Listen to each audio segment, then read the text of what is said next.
this is going to take place. When we're done, I'll explain all this to you. Okay, same thing.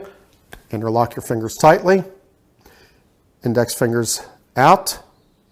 Raise the thumb on top. Stare at that thumbnail. Pull the index fingers a ½ inch apart. And now you find that there's a strong magnetic force between those two index fingers. Pull them closer and closer together as it gets stronger and stronger. Stronger and stronger. Soon they'll touch. As soon as they touch, look right up at me. Very good. Thank you.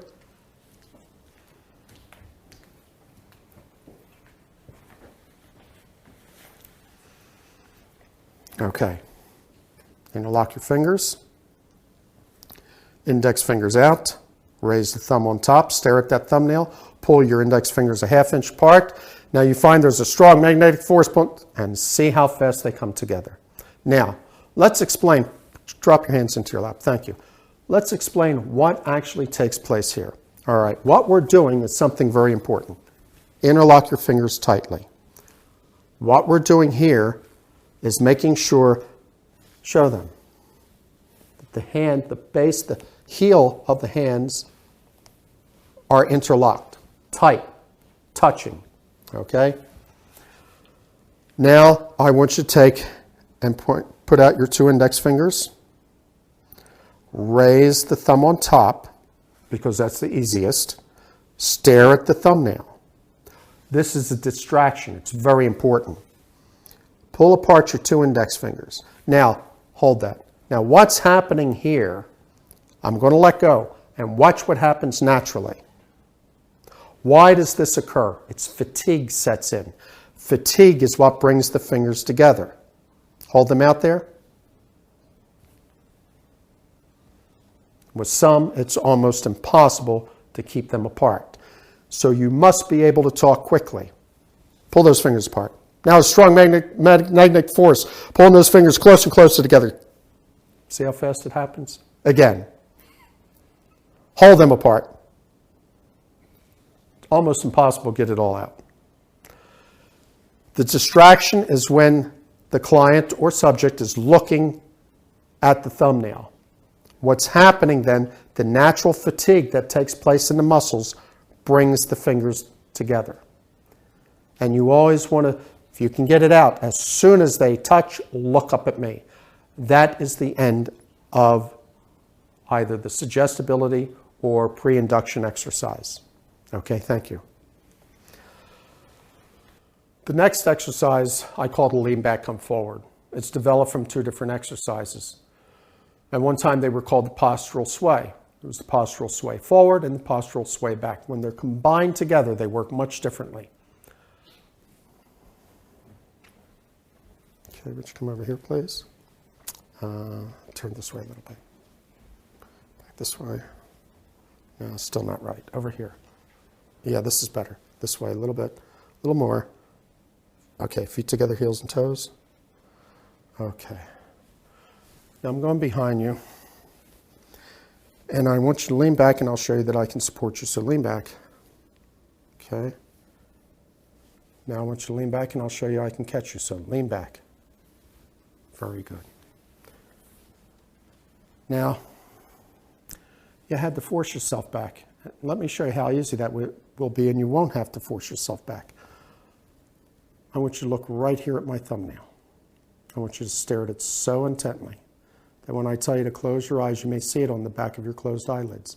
If you do not, don't even worry about it. Now just close your eyes. And when I release my hands from your shoulders, you're going to have a strong feeling of coming back, coming back, coming back. Fine. Open your eyes. Turn around. Put your feet together, heels and toes, arms loose, relaxed at your side. Look right here in my eye. You now have the same feeling to come forward as you did coming back, coming forward, coming forward. Fine. Thank you very much. Different people have different rates of the way things work. Different people, different sizes. Okay, come here. Now I think maybe over here a little bit, back here just a little bit more. Okay, a little more. All right. Put your feet together, heels and toes. Nah, you know, I don't like that either. Let's go this way. Over here a little bit. Perfect. Okay, now put your feet together, heels and toes. Arms loose, relaxed at your side. All right, now I'm going behind you. And I want you to lean back, and I'll show you that I can support you. So lean back. Okay. Now lean back, and I'll show you that I can catch you. So lean back. Very good. Now, if you notice, you had to force yourself back. Now let me show you how easy that will become, and you won't have to force yourself back. I want you to look right here at my thumbnail. I want you to stare at it so intently. And when I tell you to close your eyes, you may see it on the back of your closed eyelids. If you do not, don't even worry about it. Now just close your eyes. I'm going behind you. When I release my hands from your shoulders, you're going to have a strong feeling coming back, coming back. Fine. Open your eyes. Turn around. Feet together, heels and toes. Arms loose, relaxed at your side. Look right here in my eye and no place else. You now have the same feeling to come forward as you did coming back, coming forward, coming forward. Very good. Thank you.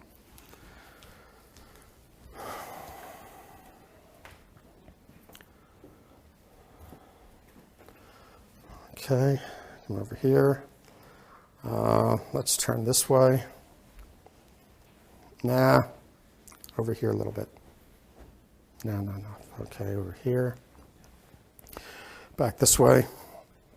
Okay, feet together, heels and toes. That's good. Arms loose, relaxed at your side. Now I'm going behind you. And I want you to lean back, and I'll show you that I can support you. So lean back. Okay. Now lean back, and I'll show you that I can catch you. So lean back. Okay.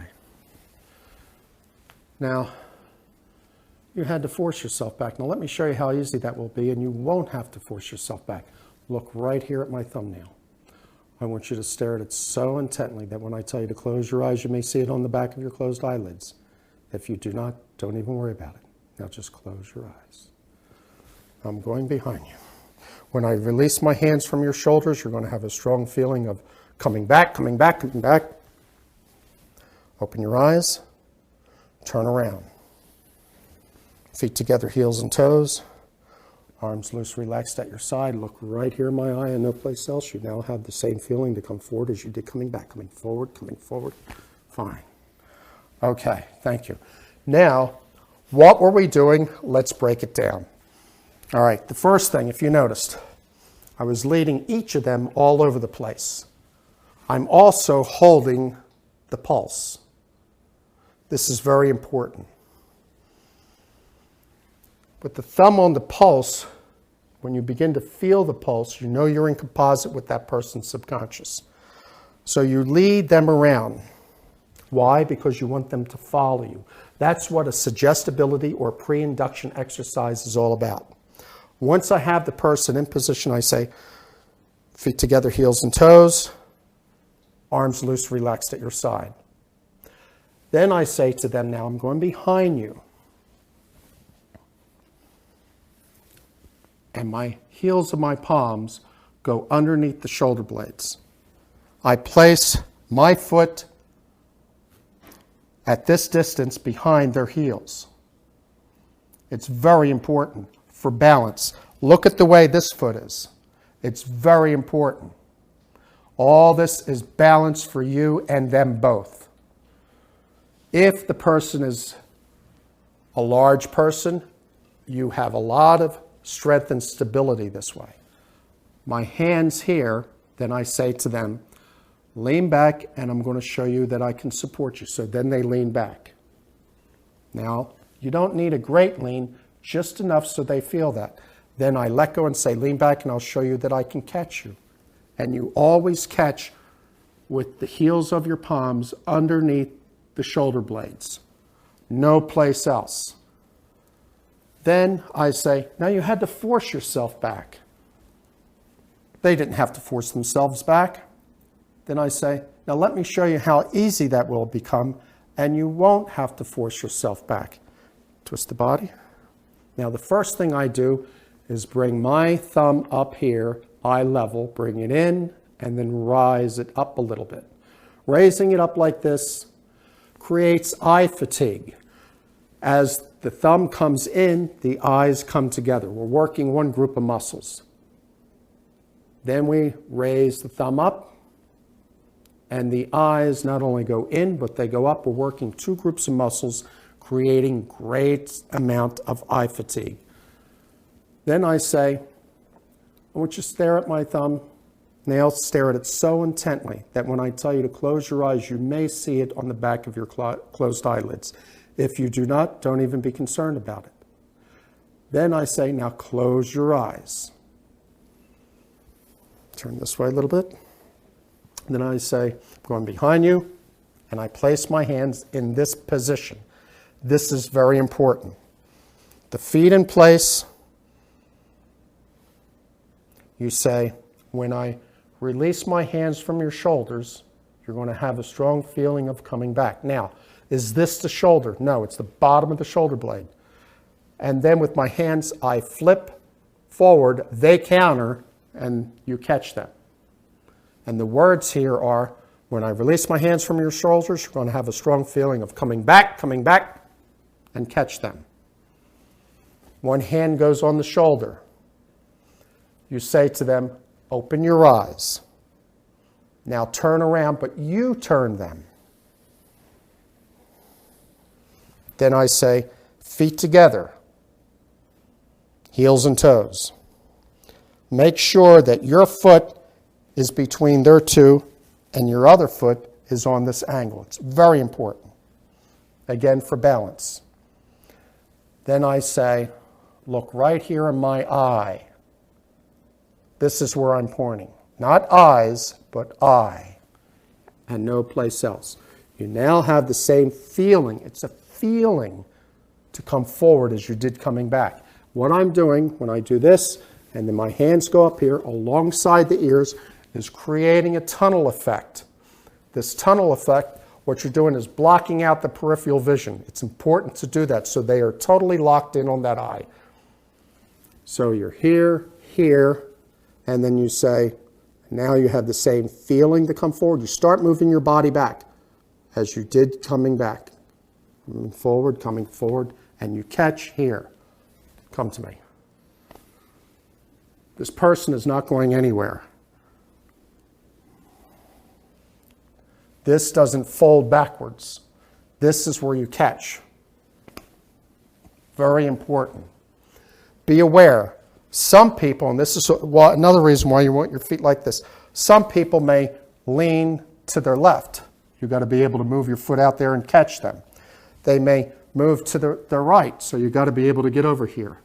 What happens if you're asking them to come forward and they go backwards? You can catch and bring them back up this way. You must look at the whole person, watching the chest, and when you bring your eyes up to look at them, you don't look at them. I don't turn my two eyes to look at his eyes. I look straight back so that my eyes are perfectly straight. If I looked at his eyes looking at mine, my eyes would cross with his cross. Now we lose everything at that point. We want to keep focused on this. It's very important. If this is done properly, it's very effective. Thank you.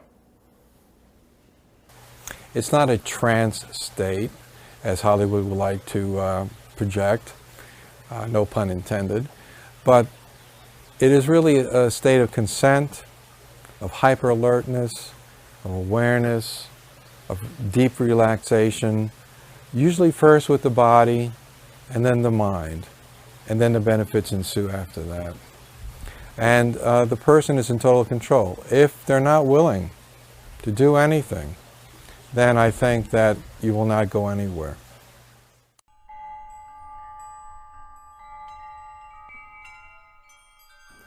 Now, the next part that's so important is the induction. And here we're going to be doing different types of speed inductions. And actually, they're all Dave Elman based. Dave Elman didn't just do one speed induction. He did many.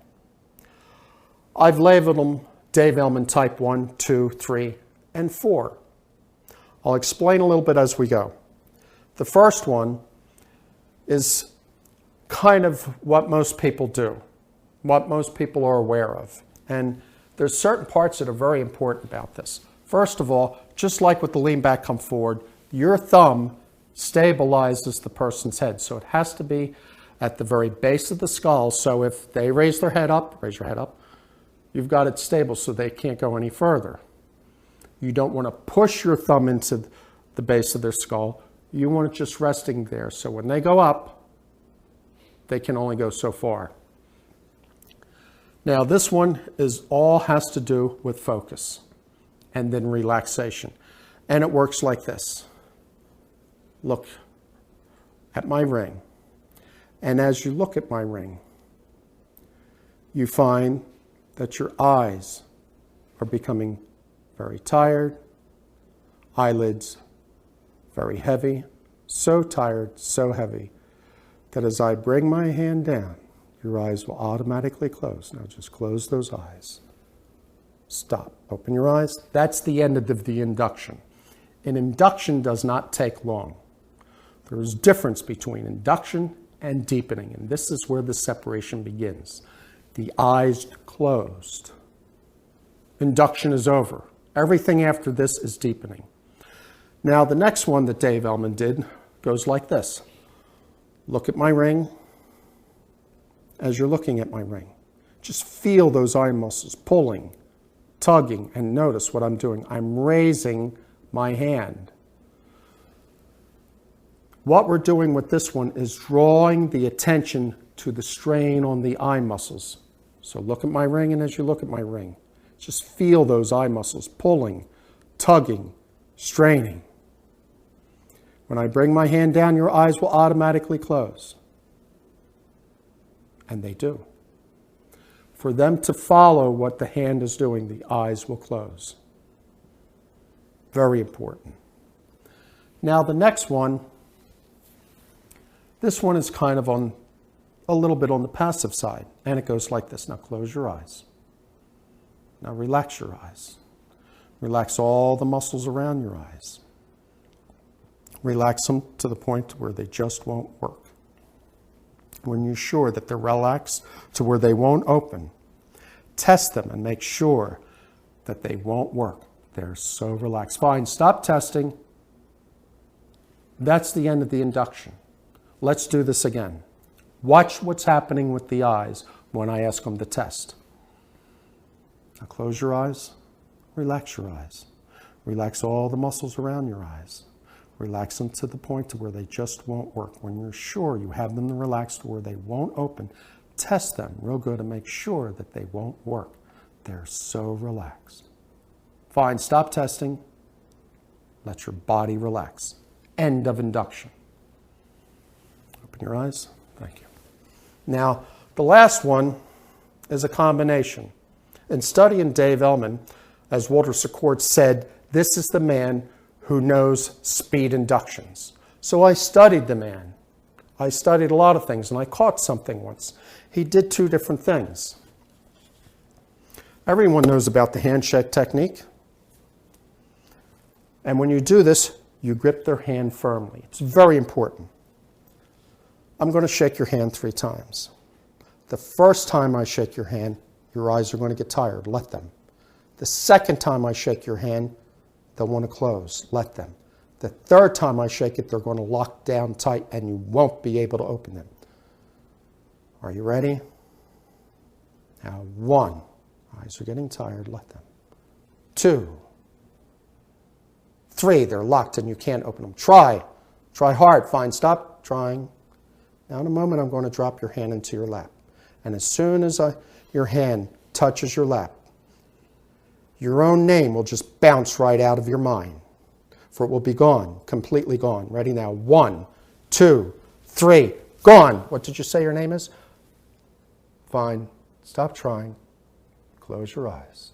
Let your body relax. Now I'm going to count from 3 up to 1. On the count of 1, you'll come all the way up and open your eyes. 3, 2, 1. Eyes open. What did you say your name is? No. Okay. Now, what is happening here? With this induction, what takes place? We're working for eye closure. And it's important. We tell them, it's a rehearsal method. The first time I shake your hand, your eyes are going to get tired. Let them. Second time I shake your hand, they'll want to close. Let them. The third time, they're going to lock down tight and you won't be able to open them. You can add in there, the harder you try, the less you'll be able to. You can also add in Dave Ellman's famous, expect it to happen and watch it happen. If you feel you need to say those words. With some people, you don't need to. It's just going to happen. You do not, on that third time, close your eyes. When the eyes are closed, you do not let go of the hand. You hang on to it. And the transition now is in this direction. And you say, in a moment, I'm going to drop your hand into your lap. Of course, this is not his lap. But what we're going to do is create a very strong feeling, a sharp feeling. So 1, 2, and then we throw it, which causes a shock, which gaps the brain. And then when you ask for a bit of information that you said would be gone, because you drew the attention to that information, the brain is searching. That slap gaps the brain. The information for a short time is gone.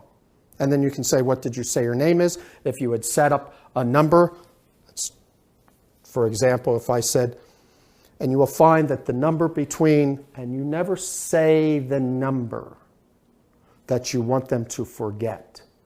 You say the number before and the number after. Now with deepening, we've been going from 1 down to 3, 1 down to 5. So it has to be a number higher than 5, a stronger number, a number with greater value. I like to use the number between 6 and 8, between 7 and 9, and I say will be gone, completely bounced from your mind. Then I go 1, 2, 3, gone. You can say, on the count of 3, I want you to open your eyes. 1, 2, 3, eyes open, and ask them. The eyes may pop open. Ask them. If it was a number, what I say is, do me a favor, count from 1 to 10 very quickly, because you want to encompass all those numbers. And if it's done well, that number is gone. It's just not there in their counting. They usually don't even notice it. They usually think they've said it. There's a gap that's missing in the brain. It just doesn't come out. What occurs then? This is the beginning. You're at the door of somnambulism. It doesn't take much now to shove them in. And it's just by gently working them down with different deepening techniques. Inductions are important. Learn them well. I found that these 4 are very effective. You can work with many different people, but never dismiss the power of the progressive relaxation. It's very passive, it's not invasive, and the progressive relaxation is probably one of the most powerfulest techniques for inducing hypnosis that you'll ever use. Learn to use it, learn it well. Personally, I began using ultra-death CDs that Jim had given me. And I was just using them on sort of a lark, just to see what his work was like from the inside. In other words, for me to be in hypnosis.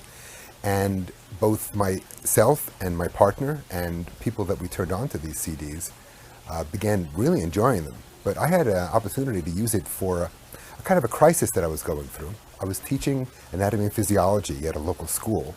And I found that there was some tremendous resistance that I was going through with every preparation for the classes. And I went to Jim and asked him, if he could help me with this. And he basically just referred me back to these CDs. I was expecting to get, an elaborate kind of session of hypnosis and things like that, which I had not previously done with him.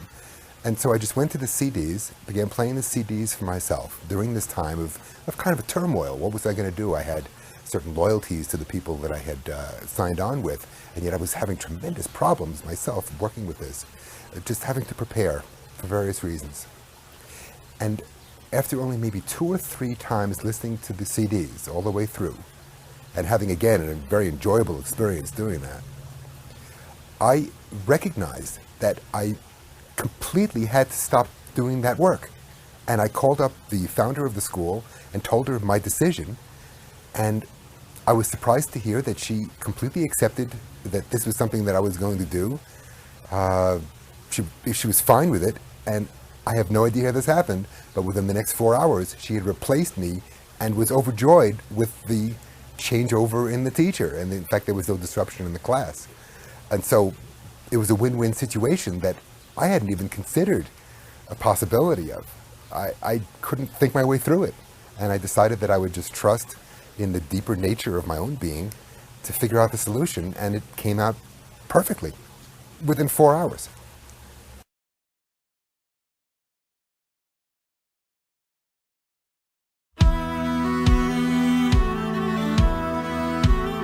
В далекие-далекие времена жадные дворяне наживались на неграмотном народе. Хорошо, что у них был знакомый в Шервуде. И сейчас, спустя века, узнать, как пополнять свои кошельки, а не чужие, помогает sherwood.biz. Он может превратить тунеядца во фрилансера, любителя в настоящего профи, помочь безыдейному стать гением. Хочешь привлечь клиентов в свое дело, научиться программированию или анимации, а может выучить чужеземные языки? Получить знания, чтобы заработать, тебе поможет sherwood.biz. Заходи, узнавай, учись. И позвольте мне сказать вам кое-что еще. Нет стремления более естественного, чем стремление к знанию.